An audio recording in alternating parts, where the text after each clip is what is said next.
Van की delivery के बाद आप लोगों के मन में बहुत सारे सवाल चल रहे होंगे कि मैंने ये वाली वैन क्यों ली है, इतनी छोटी वैन क्यों ली और इसके अंदर हम लोग क्या क्या बनाने वाले हैं, क्या क्या फंक्शन मिलने वाला है और कितने चैलेंजेस आने वाले हैं और क्या डिज़ाइन सोचा हुआ है। तो ये सब कुछ मैं बताने वाला हूँ आज की वीडियो में।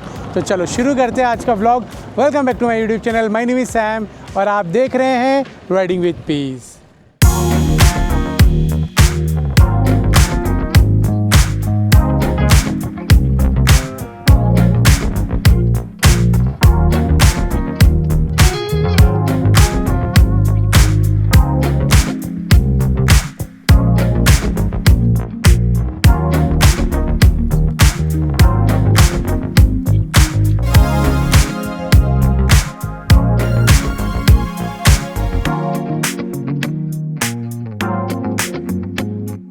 हाँ जी, तो आज की वीडियो में मैं आप लोगों को देने वाला हूँ बहुत सारी इन्फॉर्मेशन कि अगर कोई भी टेम्पो ट्रैवलर बाय करने की सोच रहा है एज अ कैरावैन, आपके सवालों के सारे जवाब इसी वीडियो के अंदर मिल जाए। क्योंकि जो मैंने रिसर्च किया है उस रिसर्च की वजह से आप लोगों का थोड़ा समय बच जाए और आप बहुत जल्दी डिसीजन ले पाए कि आपको टेम्पो ट्रैवलर में कौन से वर्जन में जाना है अगर आप कैंपर वैन बनाने की सोच रहे हैं। तो दोस्तों, टेम्पो ट्रैवलर में 4 वर्जन आते हैं। एक आता है 30-50 व्हील बेस, एक आता है 33-50, एक आता है 3700 और लास्ट वाला आता है 40-20 जो सबसे बड़ा होता है। और इसी 4 सेगमेंट को 2 पार्ट में और डिवाइड किया गया है, 4 टायर और 6 टायर के अंदर। ये डिपेंड करता है लोड कैपेसिटी को लेके। और बात की जाए इंजन कैपेसिटी की, देखो जो 4 टायर वाला सेगमेंट आता है, चाहे आप 30-50 व्हील बेस लें या फिर 40-20, उसके अंदर आपको मिलता है 2.6 CR इंजन, 2596 सीसी और 350 न्यूटन मीटर का टॉर्क जो आपको मिलता है 3000 RPM पे। और बात की जाए 6 टायर में, उसमें आपके इंजन की पावर भी बढ़ जाती है और टॉर्क भी बढ़ जाता है क्योंकि 6 टायर को रन करने के लिए ज़्यादा पावर चाहिए। फंडा बिल्कुल क्लियर है। अगर आप 4 टायर के सेगमेंट में जाते हैं तो सिंपल सी बात है, आपको मिलेगा सेम न्यूटन मीटर टॉर्क और सेम इंजन पावर। तो इसीलिए हमने खरीदी है फोर्स मोटर की tempo traveller super 30-50 wheel base, जिसके अंदर आते हैं 2 सेगमेंट। एक आता है AC वर्जन और एक आता है non AC version. AC version के अंदर आपको मिलते हैं ऐसे एक मिरर ग्लास बिल्कुल फिक्स हुए जैसे आपके अर्बानिया के अंदर आते हैं। साथ में मिलती है आपको पावर विंडो और AC आपको आगे की तरफ मिलता है और पीछे की तरफ। डैशबोर्ड के अंदर आपको AC नहीं मिलता है। और साथ में जो आप इसके रूफ देख रहे हैं ये आपको मिलते हैं हार्ड शेल वाली, जैसे आपकी नॉर्मल कार्स के अंदर लगी आती है। और अगर बात की जाए इसके पैसेंजर सीट्स की, इसमें मिलते हैं आपको पुश बैक, जिसके अंदर काफ़ी फैसिलिटीज़ है। और साथ में मिलते हैं आपको USB चार्जिंग पॉइंट। बात की जाए रियर व्यू मिरर की, इसमें आपको 2 ग्लास मिरर मिलता है और फ्रंट का और पीछे का जो बम्पर है ये आपको बॉडी कलर से मैच मिलता है। इसी में आता है एक नॉन AC वर्जन, तो उसके अंदर ये सारी चीज़ें आपको नहीं मिलती है। टेम्पो ट्रैवलर का जो बेसिक वर्जन आता है वही फैसिलिटीज़ आपको उसके अंदर मिलती है। ना तो आपको ये फिक्स ग्लासेस मिलेंगे, ना ही आपको पावर विंडो मिलेगी, और जो इसके आगे पीछे का मडगार्ड है ये ब्लैक कलर का मिलेगा और ऊपर की जो रूफ है उसमें कपड़ा लगा हुआ मिलेगा। और बात की जाए इसके साइड के ग्लासेस की, वो आपको नॉर्मल विंडो मिलने वाली है बस की तरह, जिसके बाहर ग्रिल होती है। और जो रियर व्यू मिरर है ये बिल्कुल बेसिक वाले मिलते हैं सिंपल से। और बात की जाए पैसों की, तो दोनों के बीच में डिफरेंस है सिर्फ 1 लाख रुपए का। 1 लाख रुपए में आपको AC भी मिल रहा है और इतनी सारी फैसिलिटीज़ भी मिल रही है। काफ़ी फिनिशिंग होने के बाद ये गाड़ी आपको दी जा रही है। और अगर आप बाहर से AC लगवाते हैं तो लगभग 1 से 1.25 लाख रुपए के बीच में आपका AC इंस्टॉल होता है। तो वही सारी चीज़ कैलकुलेट करते हुए मैंने देखा कि जब मुझे 1 लाख रुपए में इतनी सारी फैसिलिटीज़ मिल रही है तो क्यों ना मैं AC वर्जन लूँ। बस इसका AC का एक छोटा सा डिसएडवांटेज है कि उसके जो वेंट है वो ड्राइवर सीट के ऊपर नहीं है, टोटल पैसेंजर के ऊपर है। तो पैसेंजर को फुल कूलिंग मिलने वाली है, लेकिन उसको हम लोग कहीं ना कहीं छोटा मोटा जुगाड़ कर लेंगे ताकि हमें कूलिंग पूरी मिल पाए। तो अगर ये गाड़ी अगर आप नॉन AC खरीदते तो वो पड़ेगी आपको 17 लाख कुछ अमाउंट है, मतलब 6-7 हज़ार रुपये के आसपास। और अगर आप AC वर्जन में जाते हैं तो ये गाड़ी आपको मिलेगी 18 लाख 10 हज़ार के आसपास। तो मतलब 1 लाख 2 हज़ार 3 हज़ार रुपये का डिफरेंसेस है दोनों गाड़ी के अंदर। अब बात आती है मेन मुद्दे की, रजिस्ट्रेशन की, कि white number plate Caravan register कैसे होगा। देखो सिंपल सा फंडा है, अगर आप टेम्पो ट्रैवलर लेते हैं और इसके अंदर पैसेंजर प्लेटफॉर्म पे जाते हैं तो ही आप वाइट नंबर में रजिस्टर करा सकते हो। उसके अंदर भी state to state variant decide होता है कि 9 सीटर पैसेंजर पे आपका वाइट नंबर प्लेट मिलेगा या 13 पे मिलेगा, ये स्टेट टू स्टेट डिसाइड होता है। तो एज पर HR रूल तो यहाँ पे 9 सीटर पैसेंजर प्लेटफॉर्म ही वाइट नंबर में रजिस्टर हो सकता है। तो इसी वजह से हमने ये व्हील बेस लिया। अब बात आती है कैरावैन रजिस्टर की। देखो, आप ना डायरेक्टली जाके कैरावैन रजिस्टर नहीं करा सकते हो, ये भी स्टेट टू स्टेट डिपेंड करता है। अब इसके बीच में आती है एक मैन्युफैक्चरिंग कंपनी जो कैंपर वैन बनाते हैं, उनके पास एक लाइसेंस होता है जिसको कहा जाता है ARAI। तो उसी रूल्स के अकॉर्डिंग कैंपर वैन बनाई जाती है, और जब आप रजिस्ट्रेशन कराते हैं तो उस लाइसेंस की ज़रूरत पड़ती है कि उन रूल्स को फॉलो करते हुए ये कैंपर वैन बनाई गई है, तब जाके आपकी कैरावैन में रजिस्टर होती है। अब हर स्टेट के अपने अपने रूल है, कहीं पे कैरावैन ऑप्शन है और कहीं पे नहीं है। तो इसीलिए हमने सिर्फ ये प्राइवेट नंबर लिया है, वाइट नंबर प्लेट, जिसको हम अपने हिसाब से चला सकते हैं। हमारा 3000 रुपये वाला पास भी इसके ऊपर वर्क करेगा और कोई MCD टोल नहीं लगने वाला है, क्योंकि ये रजिस्टर होने वाली है वाइट नंबर प्लेट में। तो अब मैं एक बार आपको गाड़ी की बॉडी के बारे में बता देता हूँ कि अगर आप देख रहे हो सामने ये बॉनेट है, इसके अंदर इंजन है हमारा पूरा का पूरा। ये बॉनेट भी आपका फाइबर का है, आगे की ग्रिल भी फाइबर की है, बॉनेट भी फाइबर का है, ये वाला पार्ट भी फाइबर का है।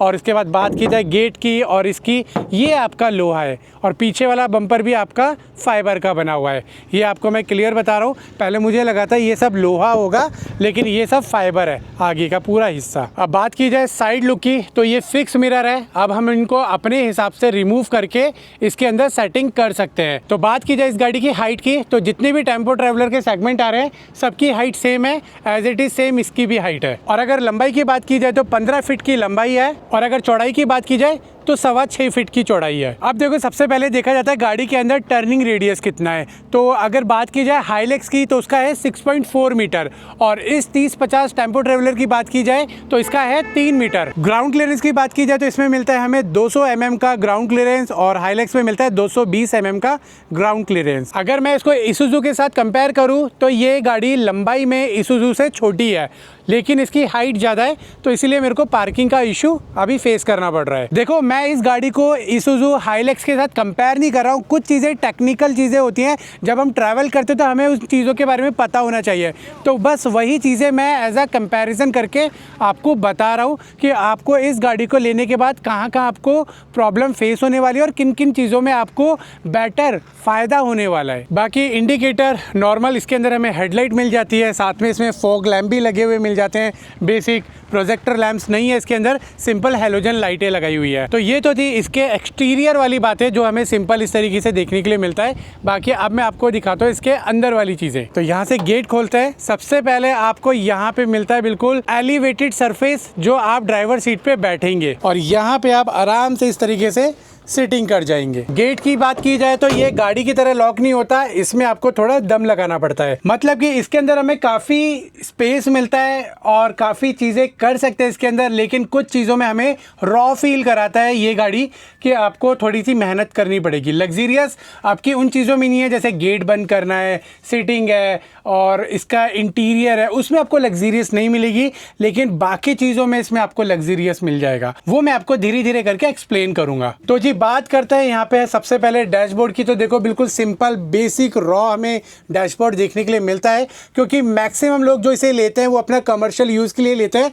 तो ये सारी चीज़ें रीबिल्ड की जाती है, FRP शीट से दोबारा से इसको बनाया जाता है, इसलिए कंपनी इसको बेसिक देती है। जो उनका बेसिक चलता हुआ आ रहा है, ये लोग बस उसी को फॉलो करते हुए आ रहे हैं। तो आप चाहे नॉर्मल छोटी कोई भी डिलीवरी वैन ले लो या फिर आप इसका टॉप वेरिएंट, तो ये इस गाड़ी का टॉप वेरिएंट है। तो सब में आपको डैशबोर्ड सेम देखने के लिए मिलता है। बाकी इसकी चाबी की बात की जाए तो बिल्कुल बेसिक रॉ चाबी इसमें साथ में दी जाती है। और मीटर की बात की जाए तो सिंपल इसमें इस तरीके से मीटर दिया गया है। बीच में आपको दी गई है स्पीड, साथ में दिया गया RPM, और राइट साइड में एक छोटा सा डिजिटल डिस्प्ले जिसमें आपको दिखाता है किलोमीटर्स।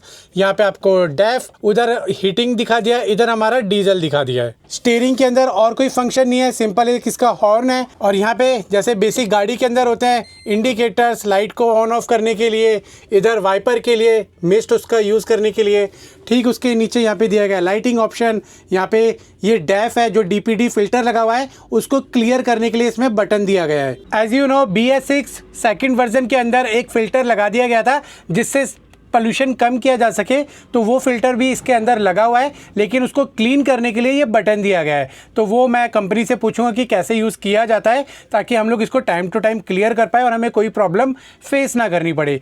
इसूज़ू के अंदर ये बटन नहीं था, तो इसलिए उसमें मेरे को काफ़ी बार प्रॉब्लम फेस करनी पड़ जाती थी, लेकिन अब इसके अंदर हमें दिया गया है बटन, तो हम लोग इसका filter time to time clear कर सकेंगे। बाकी और बात की जाए तो यहाँ पे पार्किंग बटन है, एक इको मोड है, ये इसकी इंडोर की लाइट है, ये इसकी आगे की लाइट है जिससे फॉग लैंप ऑन होता है, ये इसका फ़ैन है और साथ में एसी ऑन करने के लिए, और एक ये इमरजेंसी बटन दिया गया है कि पैसेंजर को अगर कोई प्रॉब्लम है तो वहाँ पे भी बटन है, दबा देगा तो यहाँ पे ब्लिंक होने लग जाएगा। और साथ में एक 12 वोल्ट का अडेप्टर दिया हुआ है चार्जिंग के लिए। और ठीक उसी के साथ में यहाँ पे इंजन कवर है जिसके अंदर दिया गया है हमें गियर सिंपल, इसमें 5 गियर दिए गए हैं और एक रिवर्स गियर दिया गया है, और यहाँ पे है इसका नीचे की तरफ हैंड ब्रेक। बाकी अब मैं आपको दिखाता हूँ इसके पीछे का सिस्टम। सिंपल इस तरीके से डोर ओपन करना है, और यहाँ पे हमने लॉक लगा रखे हैं अभी।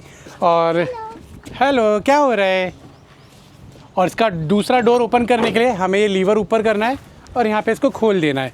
अब जैसे कि हवा चल रही है तो इनको रोकने के लिए यहाँ पे सिंपल सी स्टिक दी हुई है कि हम लोग यहाँ पे इसको अटका सकते हैं और गेट को रोक सकते हैं। ये रही यहाँ पे सेकंड,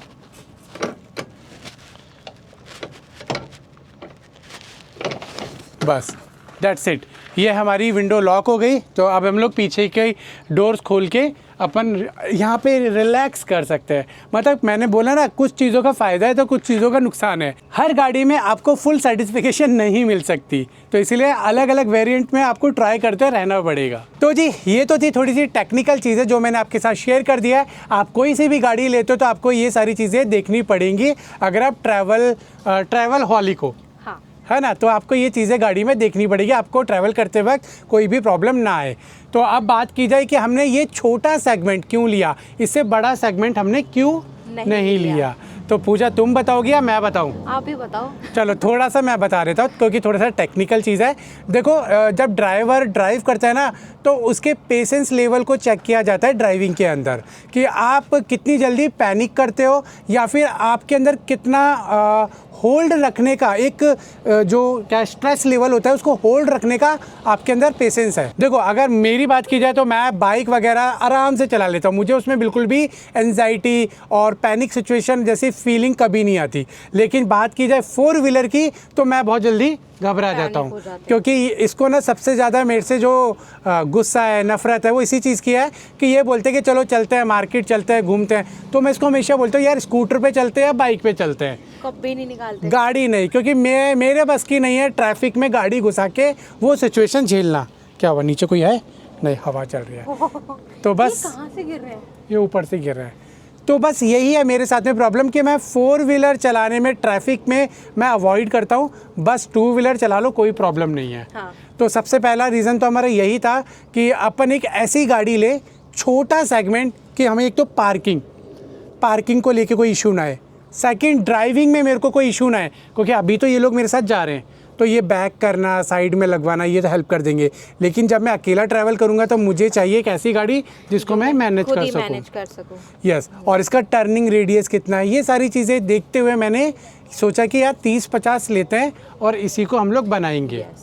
हमें कॉम्पैक्ट गाड़ी चाहिए थी, इसलिए हमने 30-50 को प्रेफर किया। यस, जैसे कि हमने पहले बोला था कि इको गाड़ी हमारे लिए ठीक है। हाँ। लेकिन वो कॉम्पैक्ट है कि अगर उसके अंदर अगर हमें दिन में टाइम निकलना है, या तो लेटे रहो या फिर बाहर बैठे रहो धूप के अंदर, तो बस हमें उस चीज़ को थोड़ा सा बड़ा करना था कि हमारा कुकिंग का भी अंदर हो जाए, हम इजीली उसमें मूवमेंट कर सके। एक ही पोजीशन में बैठे बैठे हम भी पागल हो जाते हैं। हाँ। और अंधेरा होते ही अंदर जाना पड़ता है, फिर आप बाहर नहीं आ सकते। Yes. और वॉशरूम के लिए अगर आपको आना हो तो सबको ही आना पड़ता है, क्योंकि कोई एक अंदर अकेला रह ही नहीं सकता और ना अकेले बाहर जा सकते हैं। यस, तो रात में हमेशा यही प्रॉब्लम फेस करने को मिलती थी। जब भी इन्हें वॉशरूम जाना होता था तो बहुत सिचुएशन क्रिएट होती थी। तो फिर इन्होंने अभी लास्ट जो ट्रिप किया था हमने स्पीति वाला, तो इसने मेरे को सुना दिया था दबा के कि भैया अगली बार ट्रिप पे लाना है तो दूसरी गाड़ी चाहिए जिसके अंदर वॉशरूम हो, सब कुछ हो, मतलब उसमें। क्योंकि हमारा बच्चा ना ये थोड़ा सा शैतान है, ये हमारी बात बिल्कुल नहीं मानता है। तो इसीलिए हमें अंधेरा होने के बाद ये बिल्कुल भी अंदर नहीं जाता जब तक हम अंदर नहीं लेटते। हाँ। और हम जल्दी सोने वाले प्राणी हैं ही नहीं। तो इसीलिए हमने सोचा कि हम लोग एक ऐसी गाड़ी लेते हैं, इको को बस बड़ा कर लेते हैं और उसके अंदर हमारा खड़े होने का, बैठने का, खाना बनाने का, अंधेरा होने के बाद का जो टाइम है वो हम लोग उसके अंदर स्पेंड कर सके। क्योंकि बिल्ली भी हमारी बहुत परेशान हो जाती थी अंदर Yes. बैठे बैठे, क्योंकि हम लेट नाइट रात में अंधेरे में उसको बाहर नहीं निकाल सकते थे क्योंकि जानवरों का बहुत डर रहता डे में था। भी नहीं निकाल सकते थे क्योंकि वो अदर डॉगीज का भी खतरा हाँ, था। रात में बड़ा जानवर और दिन में वहाँ के छोटे मोटे जानवर। तो बस इसीलिए हमने सोचा कि एक ऐसी गाड़ी लेते हैं जिसमें हमारा डॉग भी परेशान ना हो, हमारी बीवी बच्चे भी परेशान ना हो और मैं भी परेशान ना हूँ इन लोगों को लेके, मूवमेंट बने रहे तो ये फ्रीली बैठ पाए। तो बस यही सोचते हुए हमने सोचा कि 30-50 गाड़ी लेते हैं। अब इसके अंदर हम लोग कैसे बनाएंगे थोड़ा सा पूजा बताएगी। ओह, ये भी टेक्निकल हो गया। यस तो ये है हमारी कैंपर वैन और फाइनली अब इसमें हम खड़े हो सकते हैं। मेरे में तो बहुत स्पेस है बट सैम के में थोड़ा कम है ना। हाँ, मतलब पर ठीक ठाक है, पर हम मतलब इसमें हम खड़े हो सकते हैं। सच में बहुत बढ़िया है, मज़ा आ रहा है कि जब ये बनेगी ना तो ज़बरदस्त लुक आने वाला है इसका बनने के बाद। तो मैं आपको थोड़ा बहुत बता देती हूँ जो हमने अभी सोचा है, बाकी बाद में जो चेंजेस होंगे वो होंगे। तो जो भी हमने डिसाइड किया है वो इस तरफ पूरा बेड आएगा। इसकी मैं आपको चौड़ाई बता दूँ तो 5.5 फीट है। हाँ, थोड़ी सी ज़्यादा है ना, और हमें लंबाई मिल जाएगी पूरी 9 फीट। ठीक है, तो 5.5 के आसपास है। मेरी हाइट के हिसाब से बिल्कुल परफेक्ट है, बट सैम की हाइट 5'11" है, तो थोड़ा बहुत उनको पैर फोल्ड करके रहना पड़ेगा। तो यहाँ पे हम बनाएंगे अपना पूरा बेड, यहाँ पे वॉशरूम, यहाँ पे बनेगा हमारा किचन, एक सेठी जिस पे हम बैठ के अपना काम कर सकते हैं, खा सकते हैं, और बीच में इतना स्पेस होगा कि हमारे दोनों बच्चे आराम से खेल सकते हैं, मूवमेंट कर सकते हैं। और उसके ऊपर यहाँ बनेगा हमारा ओवरहेड्स जिसमें हम अपने कपड़े वपड़े रख सकते हैं, और किचन के ऊपर भी ओवरहेड्स होंगे जहां हम अपने बर्तन, मसाले वसाले या बॉक्सेस जितने भी हम एक्स्ट्रा ग्रोसरीज कैरी करेंगे उसमें हम रख सकते हैं। और एक और चीज़ हमारे पास है एक इलेक्ट्रिक साइकिल डूडल, जो आपको एज यू नो पता ही होगा, तो उसको भी हम अपने साथ हर ट्रिप पे कैरी करने वाले हैं। क्यों? क्योंकि इतनी बड़ी गाड़ी के साथ छोटी मोटी मार्केट अगर जाना है ग्रोसरीज लेने, सब्जियाँ लेने, तो हम इतनी बड़ी गाड़ी मार्केट में नहीं घुसा सकते। वैसे ही इनको डर लगता है रोड पर चलाने में, मार्केट में जाने के लिए बोल दिया ना तो बस बन गई उस दिन की सब्जी हमारी। तो इसलिए हम अपने डूडल को कैरी करेंगे जो हमारे बेड के बिल्कुल नीचे आएगी। और सिर्फ इतना ही नहीं, यहाँ ठीक हमारा बेड होगा और उसके ऊपर ठीक होगा स्काईलाइट जिसमें हम लेट के आराम से तारे देख सकते हैं। तारे नहीं, टूटते तारे। हाँ जी वही। तो ये था हमारा इंडोर का पूरा सेटअप। चलो मैं आपको बाहर का सेटअप दिखाती हूँ। ओह बहुत हाइट है। तो इस वाले डोर में हमने सोचा है कि ये थोड़ा निकाल के इसमें हम एक आउटडोर किचन सेट करेंगे। जैसे कई बार वेदर अच्छा है, मौसम अच्छा है, तो बाहर भी कुकिंग करना तो बनता ही है। वैसे तो हम ज़्यादातर बाहर ही कुकिंग करेंगे, हाँ। अंदर बहुत कम करेंगे। नाइट में प्रेफर करेंगे जब रात को भूख लग रही होगी ना ज़बरदस्त तब। तो इसमें हमारा रहेगा किचन का सेटअप और इसमें रहेगा हमारा पोर्टेबल शावर सेटअप। वैसे तो हम लोग अंदर ही सब कुछ करने वाले हैं, बट ऐसा नहीं है कि हम बाहर का भी यूज़ करना छोड़ देंगे। नहीं भैया, बाहर भी बहुत मज़ा आता है। तो इसलिए हम छोटा सा शावर सेटअप यहाँ बनाएंगे कि बाहर जब भी आएंगे तो हम ब्रश वगैरह का इंतज़ाम यहाँ रखने वाले हैं। इतनी बड़ी गाड़ी हमने सिर्फ अंदर रहने के लिए नहीं ली है, बाहर की जितनी भी एक्टिविटी हम अपनी इको में भी करते थे वो एक्टिविटी हम इसमें भी करने वाले हैं। इसलिए हमने सोचा है कि एक सेटअप हम वॉशरूम का एक छोटा सा सेटअप हम अपने इस डोर में करेंगे ताकि बाहर आएँ और ब्रश वगैरह या फेस वॉश करना हो, फेस धोना हो या कुछ भी करना हो तो उस एक्टिविटी के लिए बार बार हमें अंदर ना जाना पड़े, तो हम इसको बाहर प्रेफर करेंगे। और जब हमें बिल्ली को नहलाना होगा तो हम बिल्ली को वॉशरूम में नहीं नहलाएंगे क्योंकि वो उसमें मैनेज ही नहीं हो पाएगी। तो इसलिए हमने सोचा है कि शावर हम इसमें लगाएंगे ताकि कहीं भी अगर हमें बिल्ली को नहलाना पड़ा तो यहीं नीचे उसका इंतज़ाम करके उसको यहाँ नहला सकते हैं। बल्कि बिल्ली के साथ साथ हम गुड्डा को भी यहाँ शावर दे सकते हैं। और हम लोगों को भी शावर लेना होगा तो हम एक portable tent, washroom tent carry करेंगे जिसे हम बाहर लगा के यहीं हम दोनों भी शावर ले पाएँ। तो दोस्तों देख लो, सिर्फ यही नहीं है, बहुत सारी चीज़ें हैं, चिमनी भी है, मतलब ऐसी ऐसी चीज़ें हम लोग करने वाले हैं कि आपको कमिंग डेज में बहुत मज़ा आने वाला है। और मैक्सिमम काम 95% काम हम खुद करेंगे, 5% की हेल्प हम लोग बाहर से लेंगे। वो भी उस केस में जब हमें लगेगा कि हमसे नहीं हो पा रहा, किसी प्रोफेशनल की ज़रूरत या फिर प्रोफेशनल वर्कशॉप की ज़रूरत पड़ेगी तो हम लोग वहाँ पे बिल्ड कराएंगे। तो वो 5% काम में से 2% काम हमारा अभी इस गाड़ी में होने वाला है, जिसके लिए हम लोग आए सुभान भाई साहब के पास। बस उनके वर्कशॉप से 1 किलोमीटर पहले रुके और अब ये वीडियो शूट कर रहे हैं। तो ये तो था इंडोर का सेटअप जो आपको पूजा ने बता दिया। मैं थोड़ा सा बाहर का टेक्निकल चीज़ बता देता हूँ। देखो, एक तो हमारी आएगी यहाँ पे ऑनिंग। अभी मैं ऑनिंग को लेके थोड़ा सा कंफ्यूज हूँ कि 270 डिग्री वाली ऑनिंग लगाऊँ या फिर साइड वाली ऑनिंग। अगर 270 डिग्री लगाता हूँ तो जब वो स्लोप करेगी तो ये गेट अड़ेगा, तो ये भी मुझे देखना है कि ये कैसे मैनेज हो पाएगा। साइड वाली ऑनिंग लगाता हूँ तो साइड वाली ऑनिंग हमारी फोल्ड होकर ऊपर पैक कैसे होगी, ये एक प्रॉब्लम है। फिर दूसरी चीज़ है कि यहाँ पे हमारा इधर स्पेस खाली है, वाटर टैंक इधर बनवाऊँ या फिर जहाँ से हमारी स्टपनी निकलेगी, क्योंकि हमारा जब फ्लोर बनेगा तो ये हमारा पूरा पैक हो जाएगा। तो यहाँ से स्टपनी नीचे जाती है, तो वो स्टपनी निकाल के हमें गेट पर लगवानी पड़ेगी। तो हमें ये काम कराना पड़ेगा एक। तो ये छोटे मोटे काम है जो हम सुभान भाई साहब से कराएंगे। तो ये टेक्निकल काम है, तो टेक्निकल काम में एक वर्कशॉप की ज़रूरत पड़ेगी, तो इसलिए हम ये वाला काम करवाने के लिए इधर आए। आई होप आपको ये सारे पॉइंट क्लियर हो गए होंगे कि मैंने ये इतनी छोटी गाड़ी क्यों लिया है। बाकी आपके मन में ये क्वेश्चन चल रहा होगा कि ये कैसे बिल्ड होगा, बेड कैसे बनेगा, कितना छोटा बनेगा, किस तरीके से होगा।